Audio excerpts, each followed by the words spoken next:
Welcome to another presentation, another video tutorial of the BlueSeer software application. Today we're going to take a look at an electronic freight order, a specific freight order formatted in the EDI X12204 format. We're also going to look at this sibling transaction, the 990 response as well. So we're going to look at the 204 coming in and the 990 going back out as a response. And we're going to essentially show you a sample of the 204, show you how to actually load it into BlueSeer. BlueSeer now has a freight management piece to it. And then we're going to accept that freight order and automatically send out the 990 response based on generic maps that come with the install of the application itself. So quickly, let's look at the freight order itself. So right now, when you actually install the BlueSeer application on the initial install, there will be some sample files in the EDI directory under the BlueSeer directory, the EDI directory, sample directory. There are some sample EDI transaction files that you can use, and we're going to take this 204 here, we're going to copy it, come back into EDI, go into the end directory, and drop it in the end directory. All right, and then we're going to process this. Now this will process straight out of the box. As soon as you do the install, all this information is already pre-installed and pre-configured for you. So we're going to click EDI load, and then you'll see the file that we just dropped there. Now we're going to look at the file itself. So if you click on the file name, you'll see the file format. This is a typical 204 transaction. This transaction has information in it for the carrier to allow them to ship the product from the customer site to the final destination. It has address information from and to, it has timing, dates to pick up, dates to deliver, and other typical associated information associated with that freight order. Then in this case here, this will be a typical 204 that you'll have. It may differ in the segments used.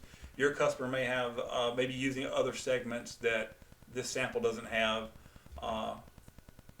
additional segments, or maybe not using some of these segments.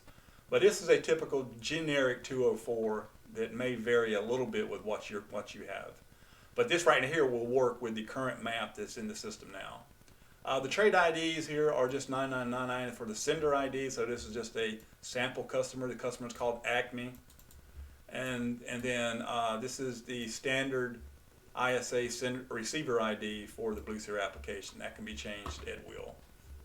Okay, so this is your transaction. We're just going to load this. So we're going to click load, and then we're going to click run. And it'll load. So one record has been committed.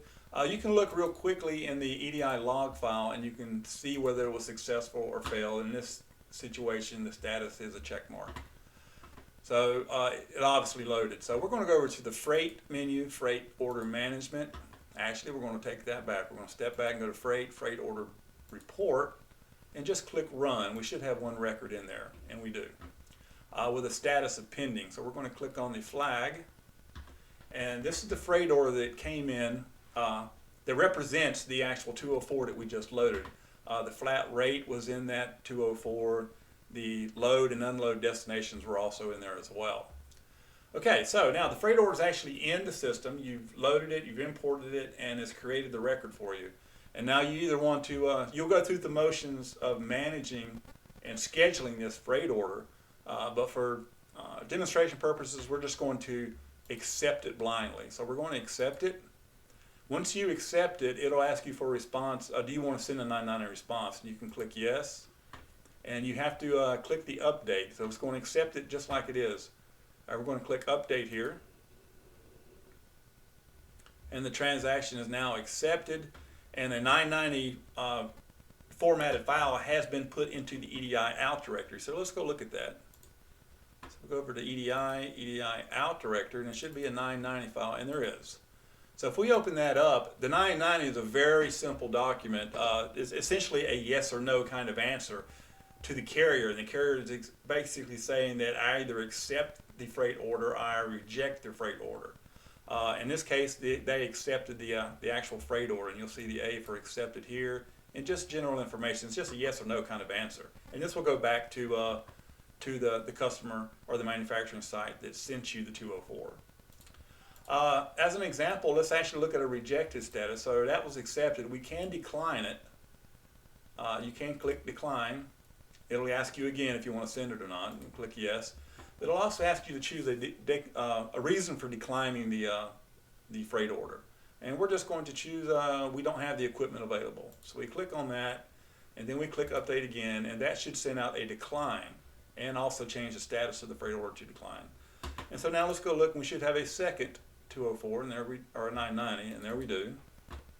And you will see that it is a status of E, it's rejected, and the EQ status code, the rejection reason code, has been put in play here. So that's just a quick walkthrough of processing a 204, sending back a 990, and kind of closing the loop on the 204 to 990 transaction that you could have. Now, if you have, this is currently set up with default trade IDs, default customers. Here's the 204, and this is obviously a receiver and a sender. If you have a 204 transaction, obviously your trading partner's IDs are going to be different. So you would set that up here in partner transaction maintenance. You would also have to create a parent part. So there's two parts to that. You create the parent partner maintenance. For right now, this is just Acme. And you would create that parent code here.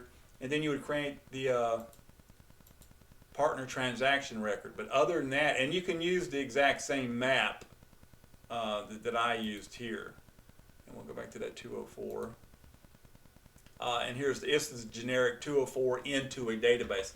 Now you can also, if a 204, you don't want to load it into the BlueSeer ERP package, you can also create it as a flat file, say a BS204 to a JSON, or a 204 to an XML file. Depending on what your needs are on the back end, if you already have an ERP system, then you probably got an import format that you need to put that into. And if that's the case, you'll have to create a map for that, but there are plenty of examples here to create that map.